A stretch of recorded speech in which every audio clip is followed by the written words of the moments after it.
सोमवारी 23 फेब्रुवारीला पुण्यात एका महिलेचा मृत्यू झाला। या मृत्यूची बरीच चर्चा झाली। या महिलेच्या पतीने तर मृत्यूची सीआयडी चौकशी करण्यात यावी अशी मागणी केली, कारण मृत्यू झाला होता एका रेड दरम्यान। मुळात मागच्या काही दिवसांपासून पुण्यात धाड सत्र बरेच चर्चेत आहे। पुणे पोलिसांनी बुधवार पेठेत वेश्या व्यवसाय सुरू असलेल्या इमारतींवर धाडी टाकल्या आणि त्यावेळी तिथं गिराईक म्हणून आलेल्या पुरुषांना रस्त्यावर बसवलं। पण त्यापेक्षा खतरनाक किस्सा झाला या रेडवेळी। रेड पडली होती स्पा सेंटरमध्ये।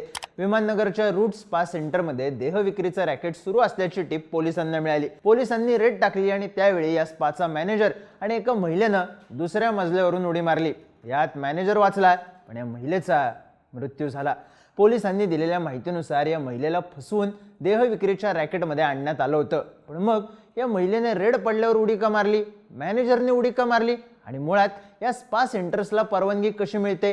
तिथं रेड पडलीच आणि एखादा नुसताच ग्राहक म्हणून गेला असला तरी राऊंडात गावतोय का? सगळ्या प्रश्नांची उत्तरं सांगतो, बघून ठेवा।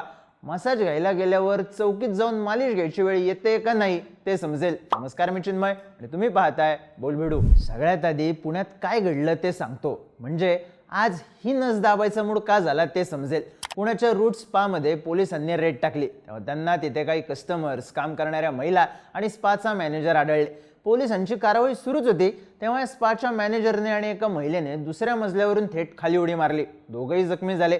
दोघांना हॉस्पिटलला आणण्यात आलं, पण या महिलेला उपचाराआधीच मृत घोषित करण्यात आलं। त्यानंतर पोलिसांनी दिलेल्या माहितीनुसार या महिलेला फसवून देह व्यापारात ढकललं होतं। सध्या पोलिसांकडून या घटनेचा तपास सुरू आहे, ज्यात स्पाचा जागा मालक आणि मॅनेजर या दोघांवर गुन्हा दाखल करण्यात आलाय। आता या एका घटनेनंतर अनेक प्रश्न उपस्थित झाले। त्या महिलेनं दुसऱ्या मजल्यावरून खाली उडी मारली, तिला कारवाईची भीती होती का? त्या मॅनेजरवर गुन्हा का नोंदवण्यात आला? जागा मालकावर गुन्हा का नोंदवण्यात आला? बाकीच्या महिलांवर कारवाई झाली की नाही झाली? आणि तिथं कस्टमर्स म्हणून गेले होते त्यांचं काय झालं? मुळात कसे, दर 4-5 दिवसाला स्पा सेंटरवर धाड, मसाज पार्लरच्या नावाड वेश्या व्यवसाय अशा बातम्या येत असतात। बरं, या बातम्या आल्यानंतर समजतंय हे तर आपल्या घरापाशी सुरू होतं, आपल्याला कसं नाही कळलं? आता यात न समजल्याचं दुःख असतंय की न जाता आल्याचं, हा वैयक्तिक प्रश्न। पण यातून एक डोक्यात येतं, या मसाज सेंटर, स्पा सेंटर्सला परवानगी कशी मिळते? तर मुळात त्याची रीतसर प्रक्रिया असते। स्थानिक महानगरपालिका किंवा नगरपालिकेकडे शॉप अँड एस्टॅब्लिशमेंट रजिस्ट्रेशन करावं लागतं। त्यानंतर स्थानिक पोलिसांकडून काही ठिकाणी परवानगी घ्यावी लागते। मग आरोग्य विभागाच्या नियमांचं पालन होत असल्याचा परवाना मिळवावा लागतो आणि व्यवसाय सुरू करण्यासाठी लागणाऱ्या परवानग्या घेऊन हा व्यवसाय सुरू करता येऊ शकतो। पण अर्थात या सगळ्या परवानग्या वेलनेस, मसाज यासाठीच्या असतात। त्याच्या आडून होणारा सगळा एक्स्ट्रा व्यवसाय बेकायदेशीरच असतोय।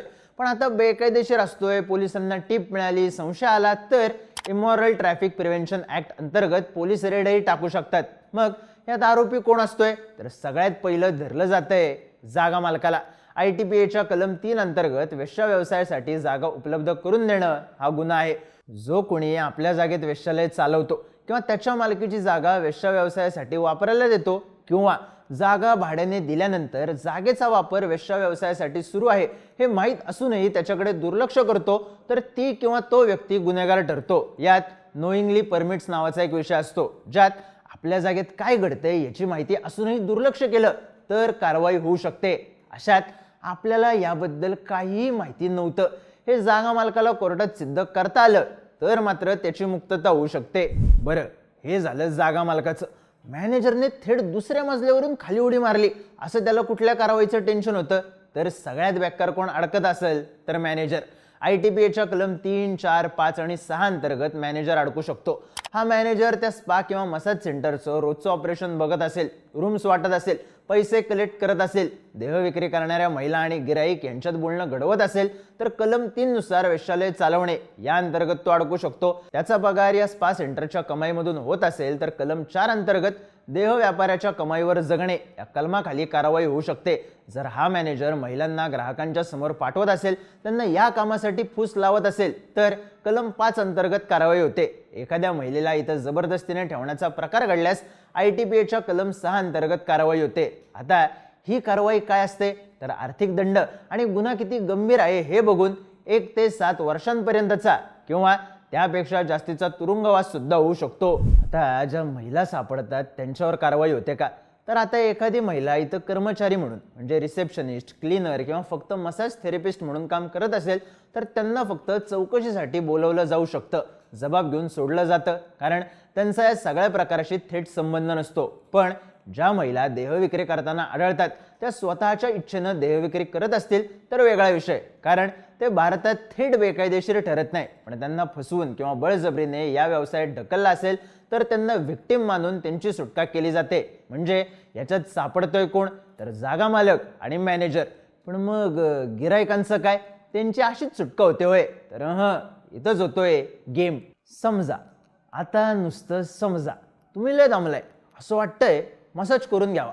मग गुगलवर reach sir massage centre near me असं टाकलं, पत्ता बघून या सेंटरवर गेलात आणि फक्त मसाज घेऊन बाहेर पडणार तेवढ्यात पोलीस आले तर पोलीस तुमची चौकशी करणार, पण तुमच्यावर कारवाई करू शकणार नाहीत. कारण एक, इथं असं काही होतंय हे आपल्याला माहीतच नव्हतं असं तुम्ही प्रांजळपणे कबूल करू शकताय. कारण 2, कर्नाटक हायकोर्टच्या आदेशानुसार वेश्यालयात आलेल्या गिरायकावर त्याने कोणतंही बेकायदेशीर कृत्य केलं नसल्यास कारवाई होत नाही. आता याचा अर्थ कसलीच कारवाई होत नाही, घावलो काय नाही घावलो काय, आपलं हॅपी एंडिंग झालं, बास झालं असं अजिबात समजू नका. एक्स्ट्राच्या नादात स्पेशल ट्रीटमेंट मिळू शकते. आता काही कार्यकर्ते अर्थात नाव न सांगण्याच्या अटीवर सांगतात की एकदा स्पा सेंटरमध्ये गेलो, जाताना रजिस्टरमध्ये नाव टाकलं, नंबर टाकला, फक्त मसाज घेऊन घरी आलो. काही महिन्यांनी तिथं रेड पडली, वेश्या व्यवसाय सुरू होता हे समजलं. मग पोलिसांनी मागच्या काही महिन्यांचं रेकॉर्ड काढलं आणि जे जाऊन आले होते सगळ्यांची चौकशी केली. कारण सिंपल होतं, वेश्या व्यवसाय कधीपासून सुरू आहे याची माहिती पोलिसांना घ्यायची होती. पण आपल्याला चौकशीला बोलवल्याची बातमी गावभर झाली आणि काय राव तुमच्याकडून हे अपेक्षित नव्हतं असं म्हणत सगळ्या गावानं शाब्दिक हॅपी एंडिंग दिली. त्यामुळं कुठं ना कुठं कसा ना कसा टप्प्यात गाऊ शकताय. पण गिरायकांसाठी अजून एक धोक्याची घंटा असते. आता त्या स्पा सेंटरमध्ये काय होते काय नाही हे तुम्हाला माहीत असो किंवा नसो, पण समजा तुम्ही तिथं कशासाठी जाऊन आला, तिथं देहव्यापार सुरू असल्याचं नंतर स्पष्ट झालं आणि रेडमध्ये तिथं अल्पवयीन मुलगी असली तर तिच्यावर अत्याचार झाले असंच गृहीत धरलं जातं आणि त्यामुळे मेडिकल टेस्टमधून निर्दोष असल्याचं सिद्ध होत नाही, तोवर अडचण वाढते. त्यामुळं जिथं जाल तिथं जपून जा, रिव्ह्यू वाचून जा. Foot massage, back massage, Swedish massage, aroma massage यात लिहिलेलं न मिळवायला गेलं तर एक्स्ट्राचा नाद लय बॅक्कर बॅकफायर होऊ शकतो.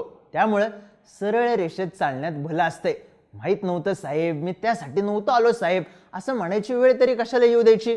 बाकी ही माहिती अभ्यासू लोकांना पाठवा, गरजू लोकांना पाठवा, स्वतःच्या लक्षात ठेवा आणि हॅपी एंडिंगसाठी बोल व्हिडिओच्या यूट्यूब चॅनलला सबस्क्राईब तेवढं करा.